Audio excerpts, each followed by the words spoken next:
नमस्कार दोस्तों, आइए जानते हैं राजस्थान के हर जिले और हर क्षेत्र की फटाफट बड़ी खबरों को सिर्फ 10 मिनट में। आज के इस वीडियो में हम बात करेंगे कि सरकार ने आज कौन कौन से बड़े फैसले लिए हैं, किन योजनाओं के तहत लोगों को पैसे मिलेंगे और साथ ही जानेंगे आज का मौसम, सोना चांदी और फसल के भाव तथा आधार कार्ड, पैन कार्ड और वोटर कार्ड से जुड़े नए नियमों में हुए बदलाव। तो वीडियो को लाइक जरूर करें, सब्सक्राइब का बटन दबाएं और कमेंट में बताएं कि आप यह वीडियो राजस्थान के किस जिले से देख रहे हैं। राजस्थान के कई जिलों में शीतलहर का असर लगातार बढ़ रहा है। मौसम विभाग ने चूरू, सीकर, झुंझुनू और नागौर के लिए येलो अलर्ट जारी किया है। रात के तापमान में 2 से 3 डिग्री की गिरावट दर्ज की गई है, जबकि दिन का तापमान सामान्य से नीचे बना हुआ है। किसानों को फसलों की सुरक्षा के लिए सावधानी बरतने की सलाह दी गई है। कोहरे के कारण सड़क और रेल यातायात भी प्रभावित हो रहा है और आने वाले दिनों में ठंड और तेज होने की संभावना जताई गई है।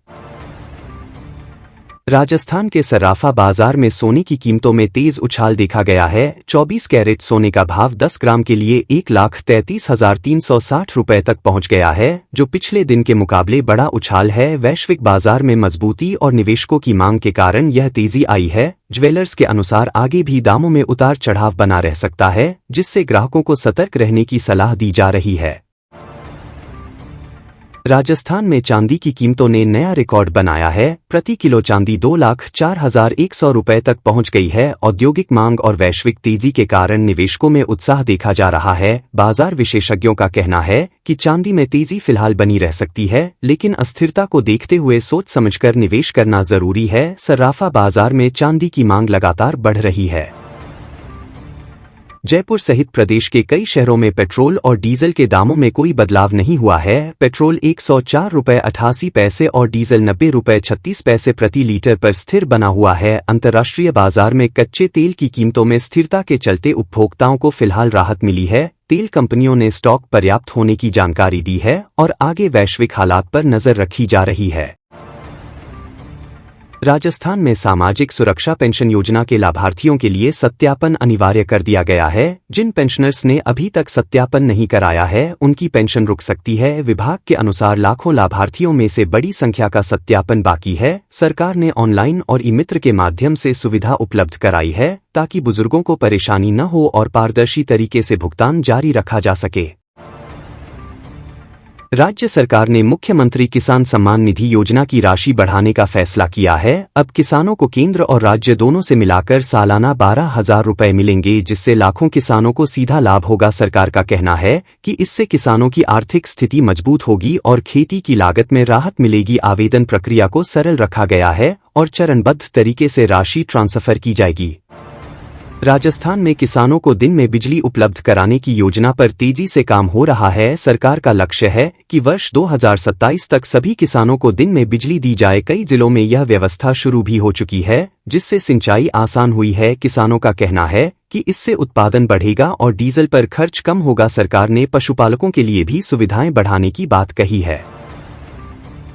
राजस्थान में भर्ती परीक्षाओं में नकल रोकने के लिए पुलिस और प्रशासन ने सख्त कदम उठाए हैं। हाल ही में हाईटेक नकल गिरोह का पर्दाफाश करते हुए कई आरोपियों को गिरफ्तार किया गया है, जिनके पास से ब्लूटूथ और इलेक्ट्रॉनिक उपकरण बरामद हुए हैं। सरकार का कहना है कि भविष्य में परीक्षाएं पूरी पारदर्शिता के साथ कराई जाएंगी, ताकि युवाओं का भरोसा बना रहे।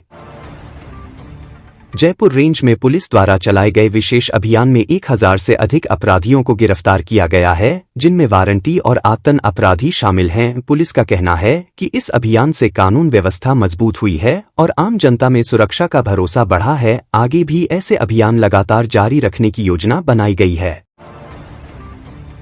राजस्थान में सरकारी नौकरियों को लेकर बड़ा अपडेट सामने आया है। सरकार के अनुसार अब तक 92,000 से अधिक युवाओं को नियुक्ति दी जा चुकी है, जबकि 1,53,000 पदों पर भर्ती प्रक्रिया जारी है। पेपर लीक रोकने के लिए कड़े नियम लागू किए गए हैं। आरपीएससी ने परीक्षा कैलेंडर जारी कर दिया है, जिससे युवाओं को तैयारी में सहूलियत मिलेगी।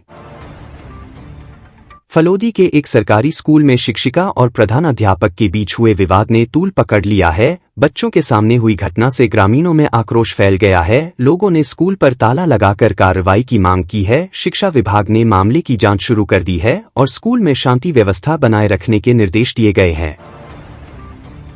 जयपुर और अन्य जिलों के सरकारी स्कूलों में सिलेबस पूरा न होने को लेकर अभिभावकों की चिंता बढ़ गई है। छुट्टियों और प्रतियोगी परीक्षाओं के कारण पढ़ाई प्रभावित हो रही है। शिक्षा विभाग ने स्कूलों को समयबद्ध योजना बनाकर पाठ्यक्रम पूरा करने के निर्देश दिए हैं ताकि छात्रों की पढ़ाई और भविष्य पर असर न पड़े।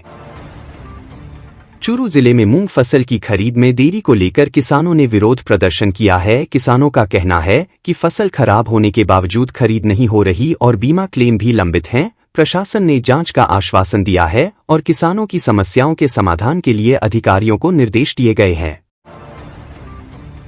कोटा मंडी में धान, सोयाबीन और सरसों सहित कई फसलों के दामों में गिरावट दर्ज की गई है, जिससे किसानों को नुकसान हो रहा है। विशेषज्ञों का कहना है कि बाजार में मंदी के कारण भाव दबाव में हैं। किसानों को जल्दबाजी में बिक्री न करने और स्टोरेज की सलाह दी गई है।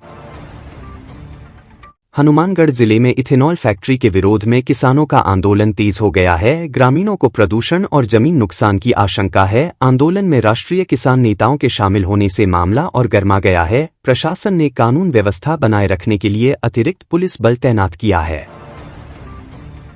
राजस्थान रॉयल्स ने आगामी आईपीएल सीजन के लिए मजबूत टीम तैयार की है। फ्रेंचाइजी ने बड़े खिलाड़ियों को रिटेन किया है और युवा प्रतिभाओं पर भरोसा जताया है। टीम प्रबंधन का कहना है कि इस बार खिताब जीतने की पूरी तैयारी है और प्रशंसकों में भी जबरदस्त उत्साह देखा जा रहा है।